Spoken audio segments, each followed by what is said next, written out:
আসসালামু আলাইকুম। আমি আছি এখন লোহাগাড়া উপজেলার চট্টগ্রাম কক্সবাজার হাইওয়ের পাশে।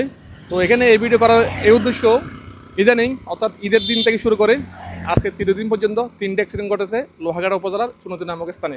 দুর্ঘটনা ঘটার কারণ কি নির্ণয় করে যাতে দ্রুত সমাধান আসা যায়, জনগণের কী দাবি সে নিয়ে একটু আজকে কথা বলবো। ভিডিওটা শেয়ার দিবেন যদি আমার কথাগুলো যৌক্তিক মনে হয়। এটা হচ্ছে চট্টগ্রাম কক্সবাজার হাইওয়ে। ব্রিটিশ আমল থেকে আপনারা জানেন এইটা হচ্ছে আরকান সড়ক নামে পরিচিত। বাংলাদেশের সবচেয়ে প্রসিদ্ধ স্থান কক্সবাজার, বান্দরবান, রাঙামাটি, কাকড়াছড়ি, সেগুলো হচ্ছে এই অংশে, চট্টগ্রাম অংশে। কিন্তু আজকে দুঃখের বিষয়, চট্টগ্রাম টু কক্সবাজার সড়ক 4 লেন হয় নাই। আমি বাংলাদেশের বিভিন্ন প্রান্তে গেছি, খুলনা অঞ্চলে গেছি, ওখানে কিন্তু এরকম পর্যটন এলাকা নাই, তবুও কিন্তু ওদিকে 4 লেনের সড়ক হয়ে গেছে। কিন্তু দুঃখের বিষয় এটা এখনও 2 লেনের। আপনারা জানেন ওদিকে রোহিঙ্গা আসায় অনেক মানুষের এখানে প্রাণ নিতে হয়, এবং এখানে পর্যটন কেন্দ্র হওয়ায় বাংলাদেশের 64 জেলা থেকে বিভিন্ন ধরনের যানবাহন এদিকে আসে। তার উপর এই রুটের বিভিন্ন উপজেলার মানুষের চাপ আছে, অত্যাধিক গাড়ির চাপ, সেই সাথে অনিয়ন্ত্রিত গাড়ি এবং অপ্রতুল প্রশস্ত সড়কের কারণে প্রতিনিয়ত দুর্ঘটনা ঘটছে। ভিডিওটা এই জন্য শেয়ার দিবেন। আমরা সোশ্যাল মাধ্যমে দেখেছি এই অ্যাক্সিডেন্ট হওয়ার পিছনে কয়েকটা কারণ: অপ্রতুল অপ্রশস্ত সড়ক, আর হচ্ছে রাতের আধারে চকরিয়া কক্সবাজার অংশে যে লবণ উৎপাদন হয় সেই লবণগুলো কিন্তু এই রুট দিয়ে চট্টগ্রাম শহরের দিকে যায়। তো এখানে গাড়ি থেকে লবণের পানি পড়ে, যার কারণে রাস্তা পিচ্ছিল হয়ে যায়। ভোরে যে গাড়িগুলো চলে সেগুলো হচ্ছে কুয়াশা এবং হচ্ছে আপনার লবণের পানি পড়ে রাস্তা পিচ্ছিল হয়ে যায়, এবং নিয়ন্ত্রণ রাখতে না পেরে গাড়ি এলোমেলো হয়ে যায়, যার কারণে অ্যাক্সিডেন্ট ঘটে। তো প্রাথমিকভাবে এই লবণের গাড়িগুলোকে নিয়ন্ত্রণ করতে হবে। দ্বিতীয় পর্যায়ে দীর্ঘমেয়াদী পরিকল্পনা হিসেবে এই রাস্তাকে 4 লেনে উন্নতি করতে হবে। এটা জনগণের দাবি হয়ে দাঁড়িয়েছে।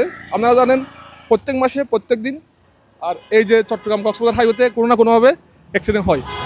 আমরা আজকে সোশ্যাল মাধ্যমে দেখেছি মানুষ আওয়াজ তুলেছে একটাই দাবি, এই রাস্তা 4 লেন চাই।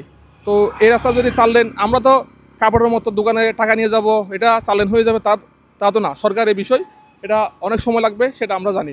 কিন্তু দ্রুত কীভাবে পদক্ষেপ নেওয়া যায় অ্যাক্সিডেন্ট কমানোর জন্য, সেটা সরকারের পক্ষ থেকে পদক্ষেপ নেওয়ার জোর দাবি জানাচ্ছি। জনগণও এটা প্রত্যাশা করে। এই পাশে হচ্ছে আপনার কক্সবাজার সাইড, আর ওই পাশে হচ্ছে চট্টগ্রাম সাইড, আর এটা হচ্ছে লোহাগাড়া উপজেলা। আমি লোহাগাড়া উপজেলার সামনে ভিডিও ধারণ করছি।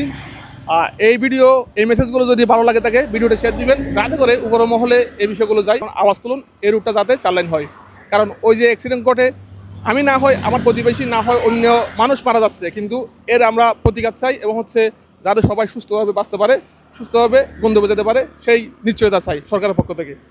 সবাইকে ধন্যবাদ। ভিডিওটা শেয়ার দেবেন। আর আমার সাথে আছে আমার এক ভাই, ওনার থেকে আমি একটু জানতে চাইবো, আচ্ছা এই রুটে প্রতিনিয়ত অ্যাক্সিডেন্ট ঘটছে, আর এটা নিয়ে আপনার ধারণা মতামত কি, এবং হচ্ছে এই রুট নিয়ে আপনার ভাবনা কি, একটু বলবেন? জি, আসসালামু আলাইকুম।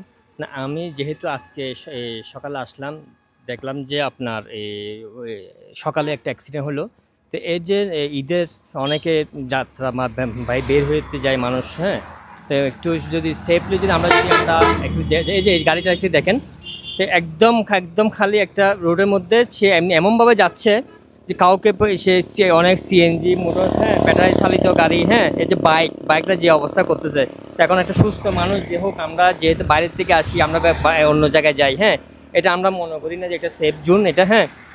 আমাদের আমি চাচ্ছি গভর্নমেন্ট বা আমাদের প্রশাসন থেকে যদি এটাকে যদি একটু নজরদারি দেওয়া হয়, বা হ্যাঁ, নতুন একটা গভর্নমেন্টে যদি এটাকে যদি, হ্যাঁ, আমরা জানি যে এটা 4 লাইন বা এরকম, কিন্তু বাস্তবে কয় লাইন আছে আপনারা দেখতেছেন, হ্যাঁ, তো 1.5 লাইন, হ্যাঁ, হ্যাঁ।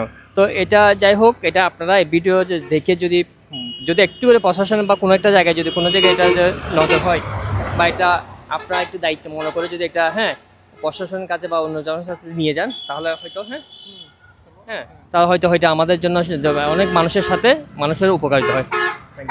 ধন্যবাদ হাসান ভাইকে। আর এই হচ্ছে চট্টগ্রাম কক্সবাজার হাইওয়ে।